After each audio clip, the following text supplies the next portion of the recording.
लगाएर ढुङ्गा पनि मिठो हुँदो रहेछ हाम्रो अर्ग्यानिक। हामी धेरै भेराइटीका ल हामी 10-15वटा भेराइटीका चाहिँ हामी तरकारी र चाहिँ खानाहरू चाहिँ खान्छौँ यहाँ सबै मिलेर होइन। रमाइलो छ हेर्नुहोस् है।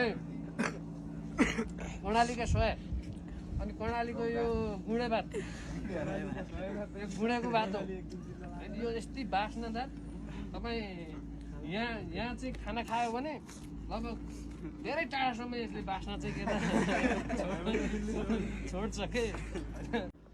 हेलो गाइज, हेर्नुहोस् यहाँ हाम्रो सरहरू बिहानको खाना यहाँ खाँदै हुनुहुन्छ। हामीसँग पुरा विद्यार्थी र हाम्रो सरहरू बसेर यहाँ खाना खाइरहनु भएको छ। यहाँ चाहिँ धेरै चाहिँ खाना हाम्रो चाहिँ विद्यार्थीहरू सबै हाम्रो विद्यार्थी हो।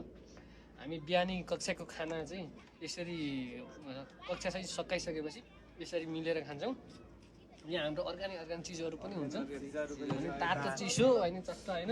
अनि सबै ल यता पनि देखाइदिउँ सबैलाई। ल हामी यसरी ल खाना पनि उ गरौँ त नि, निकालौँ होइन। निकालिहालौँ, किन ढिलो गर्ने, हाम्रो क्लास सुरु भइहाल्छ होइन। चट्ट मिलाएर यहाँ मिठो मिठो हुन्छ। तपाईँहरूलाई पनि इन्भाइट छ है फेरि खानालाई होइन। कहिले काहीँ ढुटीमा लगाएर ढुङ्गा पनि मिठो हुँदो रहेछ हाम्रो अर्ग्यानिक।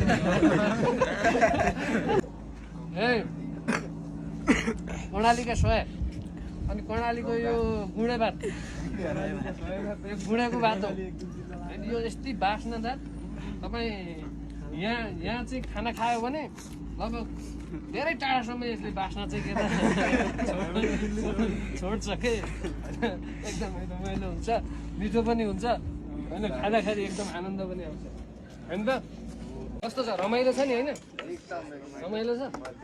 अनि हामी धेरै भेराइटीका ल हामी 10-15वटा भेराइटीका चाहिँ हामी तरकारी र चाहिँ खानाहरू चाहिँ खान्छौँ यहाँ सबै मिलेर होइन।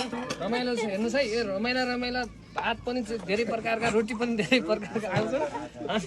अनि बिहान चाहिँ यस्तो चिजहरू, सलादहरू पनि आउँछ हाम्रो यस्तो अनि यस्ता चिजहरू पनि आउँछन्, खान्छौँ मजाले खान्छौँ। सधैँ यो फेरि एक दिन होइन, सधैँ खान्छौँ। ल तपाईँहरूलाई पनि इन्भाइट छ है, यहाँ चाहिँ आउनु होला है। ल थ्याङ्क यू। ल रश्मिलाई